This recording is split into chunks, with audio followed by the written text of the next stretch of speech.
Doomsday fish, जिसको ओर fish के नाम से भी जाना जाता है, ये एक ऐसी मछली है जो समुद्र के लगभग 1000 फीट से लेकर के 6000 फीट की गहराई वाले तल पर रहना पसंद करती है और वहीं पर अपना जीवन यापन करती है।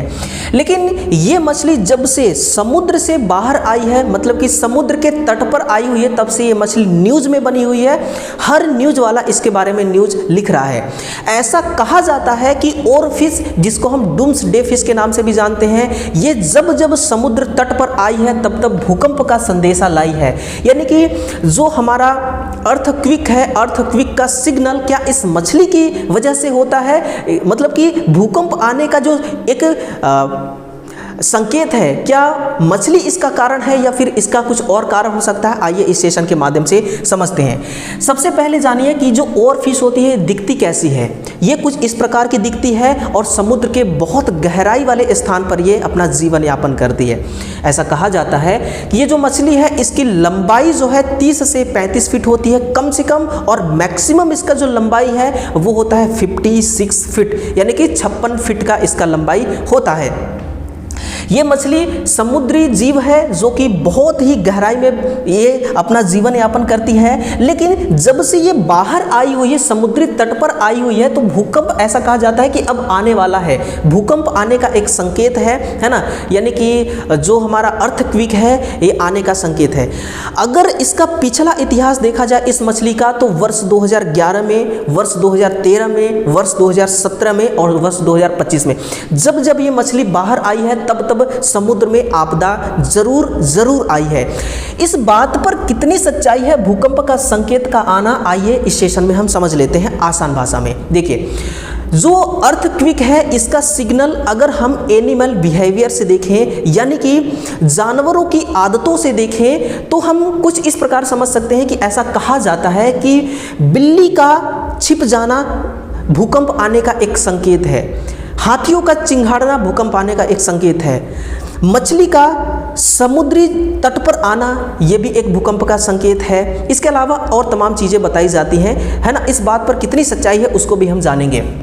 देखिए, ये जो मछली होती है कुछ इस प्रकार की होती है और इसकी लंबाई के अकॉर्डिंग अगर मैं बताऊं तो लंबाई इसका 30 से 35 फीट कम से कम और 56 फीट मैक्सिमम होता है ना।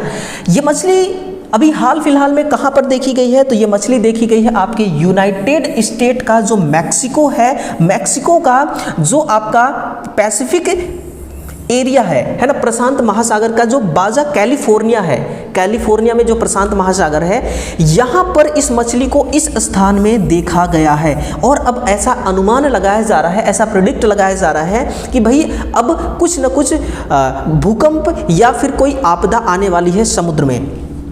अगर इन मछलियों का पानी के लेवल के अकॉर्डिंग अगर मैं लेवलाइज करूं, यानी कि समुद्र में जो पानी का लेवल होता है इसके अकॉर्डिंग अगर हम देखें कि कौन सी मछली कहां पर रहती है, तो लेवल फर्स्ट यहां से यहां तक है ना, यानी कि 0 मीटर से लेकर के 200 मीटर तक की गहराई जो समुद्र में होती है वहां पर ब्लू शार्क पाई जाती है।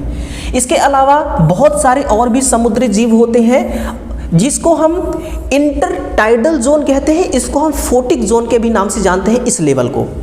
फिर 200 मीटर से लेकर के 1000 मीटर तक का जो गहराई वाला एरिया होता है इसको ट्विलाइट के नाम से भी जानते हैं, और इस एरिया तक सनलाइट आराम से आती है, सूरज की रोशनी यहाँ तक आ सकती है। और यहाँ पर ऑक्टोपस पाया जाता है ना, स्पेर्म वेल पाई जाती है, हैट चेट फिश पाई जाती है, अलग अलग प्रकार की यहाँ पर मछलियाँ अपना जीवन यापन करती हैं।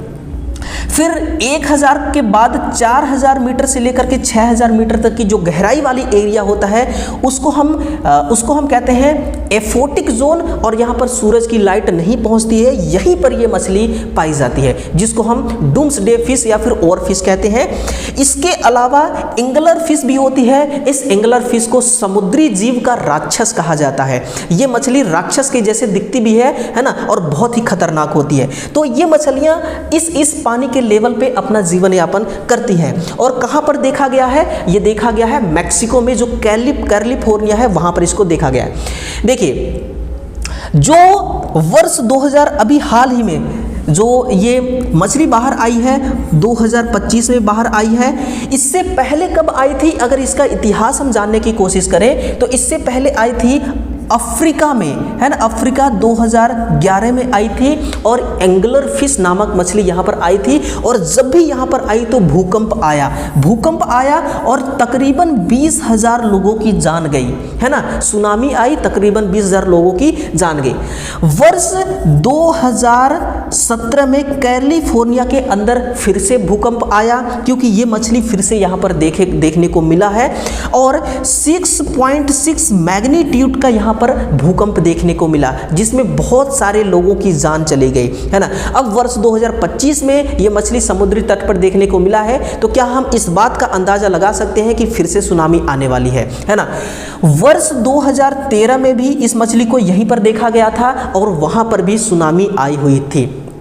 अब सुनिए, अमेरिका का एक वैज्ञानिकी पत्रिका है जिसको हम कहते हैं bulletin of the seismological society of America. ये एक वैज्ञानिकी पत्रिका है जिसका ऐसा कहना है कि भाई जो इस बात को खारिज करता है कि जो 2011 में, है ना, जो 2011 में सुनामी आई थी और जो 2013 में सुनामी आई तो दोनों किसी और रीज़न की वजह से आई थी, लेकिन ऐसा कहा जाता है कि 2013 में भी ये मछली बाहर आई और 2011 में भी मछली बाहर आई और दोनों टाइम पर यहाँ पर भूकंप आया।